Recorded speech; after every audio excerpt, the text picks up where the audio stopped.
Let's talk about the infinitive. Now, I think that the infinitive is just about the easiest verbal to identify, but it can be harder to know exactly what it's doing in a sentence. So, an infinitive is a verbal consisting of the simple form of the verb preceded by to and used as a noun, an adjective, or an adverb.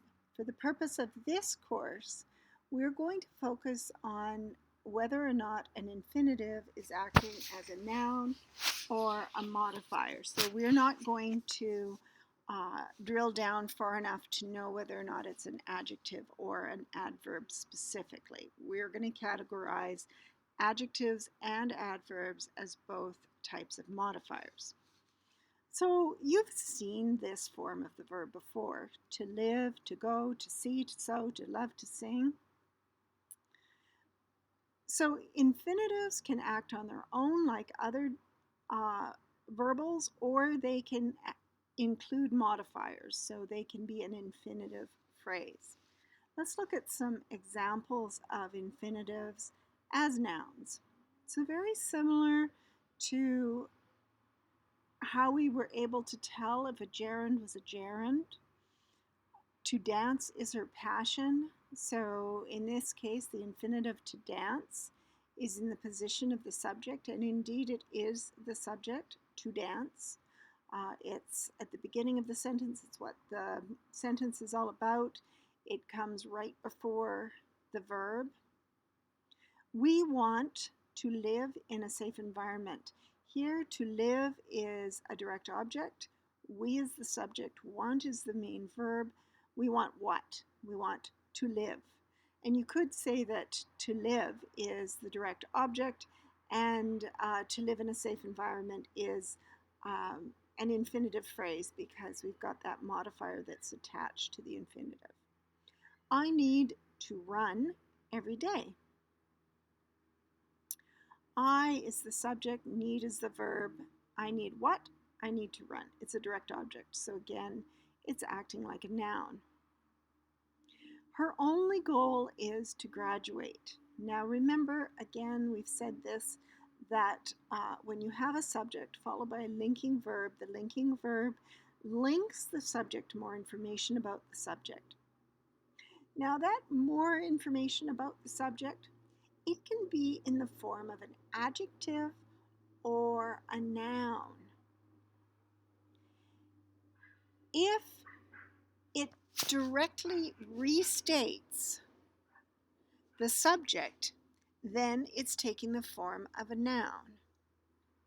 If it gives more information, for example, let's see, her only goal is lofty, so that's very obviously an adjective descriptor of what her goal is.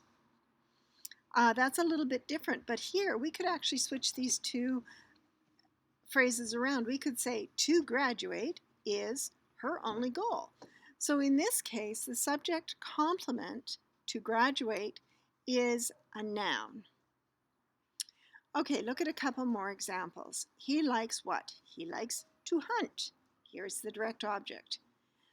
To raise a child is the highest form of education. Here, to raise a child is the subject of the sentence, and it's a noun. Infinitives can also act as modifiers, so telling us more about a noun or even possibly an adjective. So let's look at this first example. The officer returned to help. To help answers the question why. So the officer is the complete subject, returned is the verb. The officer returned, and here we could end the sentence. So in this case, to help is a modifier attached to the sentence. It's not a direct object. It doesn't answer the question what, it actually answers the question why. So why did the officer return? The officer returned to help. So modifiers can answer the question why, particularly adverb modifiers. So we've said we're only going to identify it as a modifier, but in fact it is an adverb. Each child has a list of chores to complete. So to complete tells us more information about chores. I gave her a book to read, more information about the book. Terry lacked the motivation to succeed. Again, more about motivation. We need a volunteer. What do we need a volunteer to do? We need a volunteer to record the minutes, so more information about the volunteer. Aisha seems eager to go.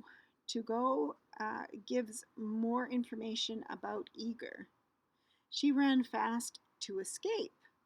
So again, this clearly answers the question why. So again, this is a modifier.